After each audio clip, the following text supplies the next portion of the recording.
আমরা যতই এক হই না কেন পলিটিশিয়ানরা আমাদেরকে ডিভাইড করেই ছাড়বে।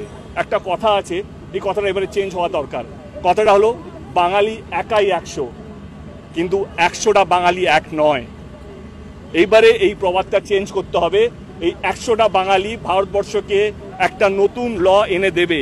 এই 10 কোটি মানুষ বাংলায় যারা বাস করেন, যে আগুনটা শুরু হয়েছে সেটা জ্বালামুখীর মাধ্যমে এই লটা নিয়ে আসবে যে রেপিস্ট মানেই ক্যাপিটাল পানিশমেন্ট। 100 বছর ধরে যদি এক্সিকিউট হয়ে যায়, এই লটা যদি চলে আসে, 100 বছর ধরে ভারতবর্ষের প্রত্যেকটা মানুষ বাঙালিকে সম্মান করবে। যেই বাঙালি ভারতবর্ষকে স্বাধীনতা নিয়ে এসে দিয়েছিল, আজকে সেই বাঙালি ভারতবর্ষের প্রত্যেকটা মেয়েকে সুরক্ষা দিতে চলেছে এই আন্দোলনের মাধ্যমে। তো এই আন্দোলনের একটাই লক্ষ্য হওয়া উচিত, এবং আমার মনে প্রত্যেকটা মানুষ দায়ী চায় যে যারা এই রেপের সঙ্গে যুক্ত আছে তাদের ফাঁসি হওয়া উচিত, এবং যারা রেপ করছে ভারতবর্ষ জুড়ে তাদেরকেও ফাঁসি হওয়া উচিত। এবং এইটার মধ্যে কোনো দলের বিমত থাকা উচিত নয়।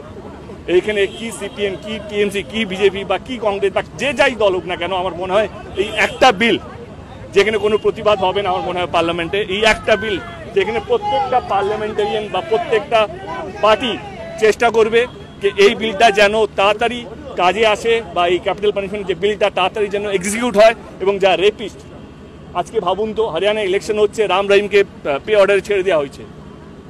মানে এইটা যদি প্রেসিডেন্ট হয়ে থাকে, যারা রেপিস্ট তারা তো ভয় পাবে না, এবং সেই জন্য প্রত্যেক দিন সংখ্যাটা বেড়ে যাচ্ছে। মানুষকে ভয় পেতে হবে, মানুষকে সত্যি মেয়েদেরকে ভয় পেতে হবে, তাদের ইচ্ছা বিরুদ্ধে কিছু করা যাবে না। তো সেইটার জন্য capital punishment is the only way out.